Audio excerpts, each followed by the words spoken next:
E bom, galera, chegamos aqui ao vídeo para conhecer o nosso adversário, né? Quem é o São Lourenço, Clube São Lourenço da Almagro? Acho que muitas pessoas já conhecem um pouco o time, sabe que é o time do Papa, que o Papa Francisco é torcedor do São Lourenço, mas tem muitas outras pessoas que não sabem mesmo assim mais detalhes da história do clube. É uma história muito interessante, muito bacana, porque se na última vez a gente teve a oportunidade de descobrir que o palestino ele tem muito de política na sua história, a gente pode dizer que o São Lourenço tem muito de religião na sua fundação.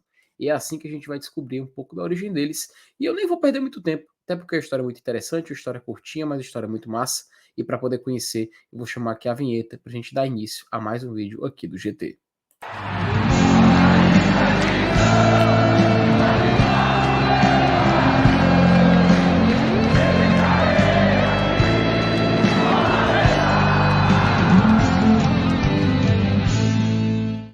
Pois bem, agora eu vou colocar aqui na tela para vocês poderem ter um exemplo visual do que eu vou falar daqui para frente do São Lourenço, né?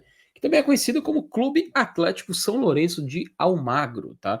Esse que significa o CASL de A ali no logo do São Lourenço, né?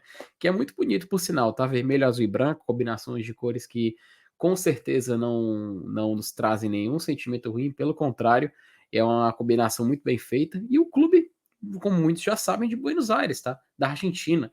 E jogam lá no estádio Pedro Bidegain, ou Bidegain, chame da forma que quiser, mas ele é conhecido como El Nuevo Gasômetro. Tem capacidade para 47.964 torcedores. Só que aquela coisa, o nome do estádio é Nuevo Gasômetro. Então, o novo gasômetro.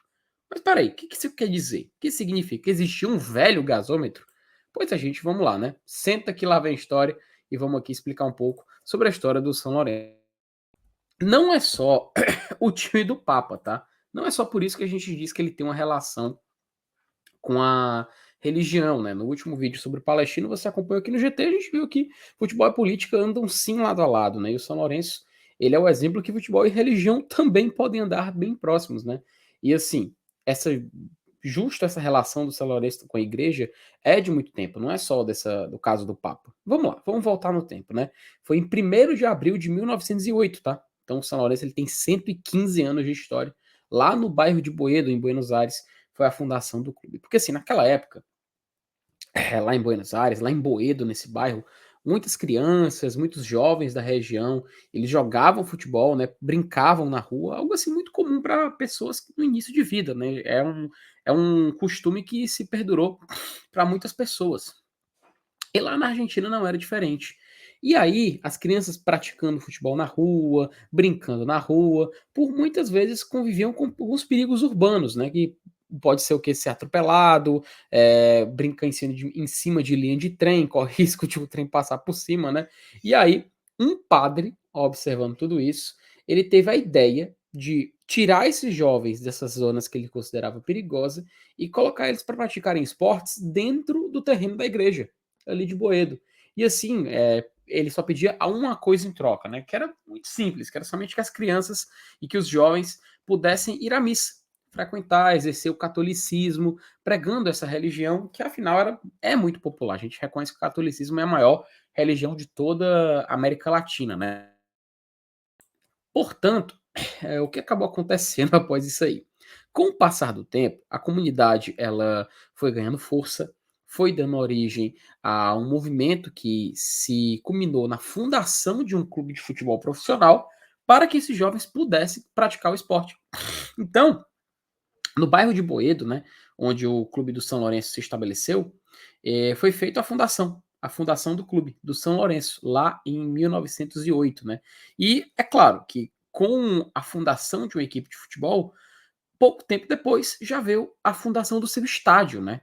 Porque lá no bairro de Boedo, onde o clube do São Lourenço se estabeleceu, construíram um estádio chamado de gasômetro, tá? Que eles conhecem como o Viejo Gasômetro, ou Velho Gasômetro, né? É um estádio antigo, o antigo estádio do São Lourenço, que ele foi lá por 1916 e lá conseguia meio que ser mais que um simples estádio de futebol. Mas assim, por que seria mais que um simples estádio de futebol? Tanto o estádio e os seus arredores, ele era meio que um ponto de convívio social, para os habitantes do bairro, né? Onde todos se reuniam, mesmo sem ter jogo, eles se sentavam para conversar, confraternizar, faziam festas, comemoravam o aniversário de quem morava ali próximo. Então, era um ponto de encontro para os moradores da região, né? Então, o gasômetro ele era mais que um só estádio de futebol, ele era um símbolo daquele povo ali de Boedo. E aí, a gente chega, né, com o São Lourenço se estabelecendo no futebol, crescendo. Nos anos 70 ele consegue acumular alguns títulos nacionais, inclusive campeão argentino, e muito bacana você ver o time ganhando essa força. Porém, com o passar do tempo, a gente chega ali por volta dos anos 70, anos 80, que talvez seja o período mais difícil da história do São Lourenço. Não só do São Lourenço, né, mas como também de toda a Argentina, que foi só um acontecimento chamado a ditadura militar tomando o país. Sim, infelizmente, o São Lourenço acabou sofrendo muito com isso, porque é o seguinte, os melhores anos do São Lourenço, esportivamente falando, foram nos anos 70. Ele conquistou justamente esses títulos nacionais, a equipe jogava um ótimo futebol, mas com a ditadura muita coisa mudou, né? Uma crise esportiva, né, foi influenciada por uma profunda deteriorização do futebol do clube. Porque o que aconteceu? Durante esse tempo, o São Lourenço ele passou a ter problemas econômicos, né? Algumas más decisões administrativas, uma sucessão de gestores ineficazes, uma pressão também do governo. Isso foi algo assim que é muito triste. Até quando você está pesquisando sobre a história do clube, sabemos que eles passaram por isso, né? Que houve pressão do governo por tratar o São Lourenço de uma forma discriminatória, né? Porque era considerado um clube de uma classe social talvez pior, não sei se a gente pode definir dessa forma. Enfim, era uma visão bem preconceituosa, sabe? E apesar da sua grande tradição social e cultural, ele passou por episódios como esse. Além de tudo, né, as relações de membros dessa ditadura militar, tanto argentina e até brasileira, tá? Com pessoas do clube, deram luz a um escândalo que estava acontecendo dentro da instituição, que era problemas financeiros, jogadores movendo processos com a equipe, eles perdendo destaque a nível nacional e dívidas se acumulando, tá? Dívidas se acumulando. O fato é que esse período, que durou a ditadura militar da Argentina, foi um duro golpe para o São Lourenço. Como consequência de tudo isso, o clube, inclusive, foi forçado pela própria ditadura militar argentina a vender e abandonar o seu estádio histórico. Sim, a gente estava falando ali do gasômetro, né? Pois é, o São Lourenço ele foi obrigado a negociar o estádio. Porque alguns dirigentes da época, inclusive, revelaram que se o São Lourenço não vendesse o estádio, o governo militar iria tomar a força e iria derrubar o estádio. Então era de interesse que aquele terreno ali fosse comercializado, fosse monetizado de uma outra forma. E o São Lourenço, tendo em vista dessas dívidas, houve essa obrigação de abandonar o seu local de jogo, e ali o São Lourenço perdia a sua casa. Perdia o seu símbolo de comunidade, perdia o símbolo do São Lourenço e o gasômetro se foi para nunca mais voltar. Com isso, o São Lourenço ele passou a jogar em estádios emprestados pelos seus adversários, alguns rivais, inclusive o Huracan, o Atlanta, o Vélez Sarsfield, ele teve que jogar nos outros estádios. E aí, como consequência de tudo isso, e como desgraça pouca não é o bastante, né? O time ainda foi rebaixado pela primeira vez de sua história para a segunda divisão. E aí, o São Lourenço viveu os seus piores dias, os seus piores anos, a gente pode dizer assim, né? E assim, lembra do estádio gasômetro, que o São Lourenço foi obrigado a vender? Pois bem, lá virou um supermercado.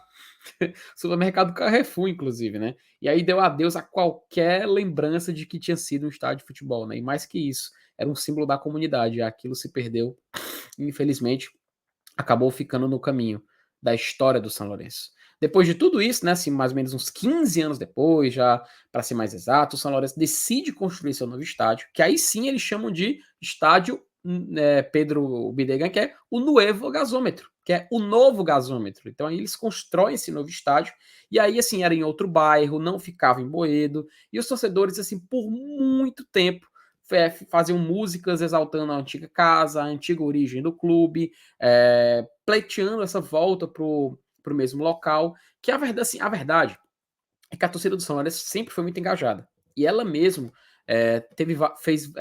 participou, criou muitos movimentos sociais com o nome do clube, né? Seja para impedir a venda do clube, que aconteceu ali nesses anos 2000, seja para pedir a volta do time para o seu estádio, que eles fizeram uma manifestação muito grande, inclusive, lá em 2012. Então, eles constantemente faziam reivindicações para o São Lourenço, reivindicações assim de cunho político mesmo, a gente pode dizer, para poder o São Lourenço voltar à sua casa, voltar à sua origem e permanecer um clube autêntico, sem se sujeitar uma comercialização da marca do São Lourenço. Então, com isso acontecendo, os anos passando, né, justamente nesse período que eles quase foram vendidos nos anos 2000, o São Lourenço começa a ter uma melhora. Tanto que em 2002 ele é o primeiro campeão da Copa Sul-Americana. Sim, a gente vai enfrentar o São Lourenço na Copa Sul-Americana, vamos enfrentar o primeiro campeão da Sula, justamente lá na sua casa, no El Nuevo Gasômetro, entendeu? E ali, lá no ano de 2002, ele já conquista esse título, não, título internacional. Mas beleza. Depois desse episódio, né, a torcida que já citei, tão engajada do São Lourenço, eles começam um movimento para voltar para o antigo gasômetro, né? Tanto que eu citei para vocês que ali no 2012 eles fizeram esse movimento em prol do retorno da casa deles. Tudo parece que começou a conspirar a favor do São Lourenço, né? Teve o Papa Francisco que chegou ao título de Papa e chama a atenção por gostar de futebol, por ser torcedor do São Lourenço. E aí em 2014, o clube conquista pela primeira vez em sua história a Copa Libertadores da América. E assim, uma edição bem atípica da competição, né? Semifinais muito malucas, com 4 equipes que ninguém esperava que chegasse até lá. E aí, ele volta de vez para o cenário do futebol mundial. Após tudo isso, ali por volta de 2015, o clube conversa com o Carrefour, dono do terreno lá que onde ficava o antigo gasômetro, e eles negociam. E aí o Carrefour aceita fazer negócio e o São Lourenço pode voltar a ter o terreno antigo do velho gasômetro, lá sim no bairro de Boedo, lá perto da comunidade, e ele pode finalmente voltar para casa. E assim, a expectativa é que o estádio, né, que vai se chamar inclusive Estádio Papa Francisco, esse vai ser o nome do estádio, vai ser provavelmente ficar pronto lá por 2025. Então a gente já fica aqui na expectativa, porque, cara, é claro, é um adversário dentro de campo? É. Mas é uma história muito massa, é uma história muito bonita do São Lourenço. Eu acho muito bacana um time que passou por tanta dificuldade, por tantos infortúnios que a vida acabou trazendo para eles resistirem e a torcida não abandonar, a torcida abraçar, engajar com o São Lourenço, fazer eles se permanecerem relevantes e assim eles podem chegar longe e assim eles puderam voltar para casa. E assim, minha torcida é que eles voltem mesmo, tá? Será que em 2025, 2026, eu não sei até quando vão inaugurar novamente, Fortaleza possa lá jogar, né? Por enquanto a gente vai jogar no novo gasômetro, mas quem sabe a gente ganha a honra de poder visitar eles lá no antigo gasômetro, na sua primeira casa, justo, de fato e de direito, a casa do São Lourenço. Então, meus amigos, basicamente esse vídeo foi só mesmo para explicar um pouco de quem é o São Lourenço, um pouco dessa história. Não é só o time do Papa, não é só um time que tem só isso de marca. Não, é um time muito bacana, muito relevante, uma história muito bonita, que eu espero que vocês tenham gostado e tenham curtido aqui no GT, tá? Mais tarde tem mais live, a gente vai poder comentar, fazer o pré-jogo, fazer o esquenta e tudo mais, até porque na quinta-feira tem esse jogo histórico do Fortaleza contra o time do Papa. Não só o time do Papa, apesar de eu ter chamado agora, ok? Então, meus amigos, espero que tenham gostado. Como de costume, como eu sempre digo, até mais.